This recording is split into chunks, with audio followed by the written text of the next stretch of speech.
Hello, my name is Carla,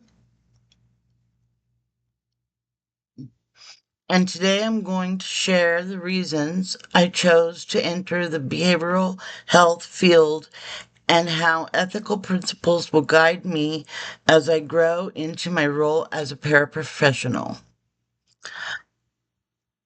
I was drawn to this field largely because of my living experiences. I've personally faced many of the same challenges that lead people to seek counseling.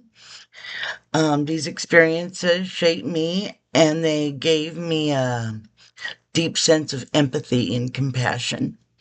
I genuinely understand what it feels like to struggle, and I believe that helps me connect with others in a very real and authentic way. But empathy, while it's a strength, can also become a liability if it isn't managed well. Lichtenberg, Bornstein, and Silver describe empathy as foundational to treatment, but they also warn that over identifying with clients or sharing too much of our own stories can blur professional boundaries.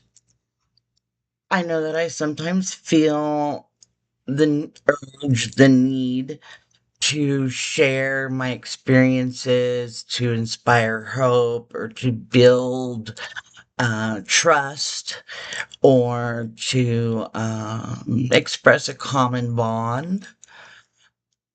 And ethically, I have to make sure that any self disclosure is intentional, um, clinically appropriate, and truly for the client's benefit and not to meet my own emotional needs. Another value that shapes my approach is my commitment to communication and honesty. I value transparency, integrity, and directness. These qualities support ethical practice, but they can also create blind spots. I have very little tolerance for dishonesty, and that can affect my neutrality with clients who struggle with lying and manipulation or avoidance. And recognizing this helps me to prepare to respond with professionalism rather than personal frustration. This ties into the concepts of transference and countertransference. Transference happens when a client projects feelings from a past relationship onto the therapist. And countertransference is when the therapist projects their own emotional reactions onto the client. Madison and Lambert both emphasize that unmanaged countertransference can interfere with effective treatment. I know that I'm an emotional person and I may experience strong reactions, whether that's frustration or protectiveness or wanting to step in and fix things. To manage this, I plan to rely on supervision, consultation, and ongoing introspection, self reflection. My faith is also a central part of who I am. It gives me hope and resilience and a sense of purpose. But it also has the potential to create bias if I'm not careful. Ethical practice requires respecting each client's autonomy and worldview even when it differs from my own. I have to be mindful not to favor clients who believe what I believe or unintentionally impose my values onto anyone. Another area I'm aware of is that what I call my savior mentality. I want to save the world. Naturally, I want to rescue people and fix the situation.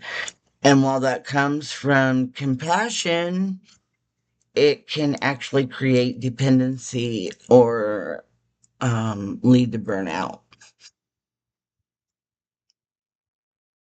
Ethical care isn't about saving people, it's about empowering people to save themselves. And that shift in mindset is something I'm actively working on. To maintain professionalism and protect both myself and my clients, I plan to engage in continuous personal growth, and that includes mindfulness practices, um, ongoing education, and possibly personal therapy. Notaris emphasizes that the therapeutic relationship must always serve the client first, and that principle will guide me in my career. In conclusion, my lived experience, empathy, faith, and passion are strengths that can truly benefit the people that I serve. But without strong ethical grounding, self awareness, and supervision, those same qualities can become liabilities. Ethics will be the framework that keeps my compassion structured, my empathy balanced, and my practice professional. Thank you.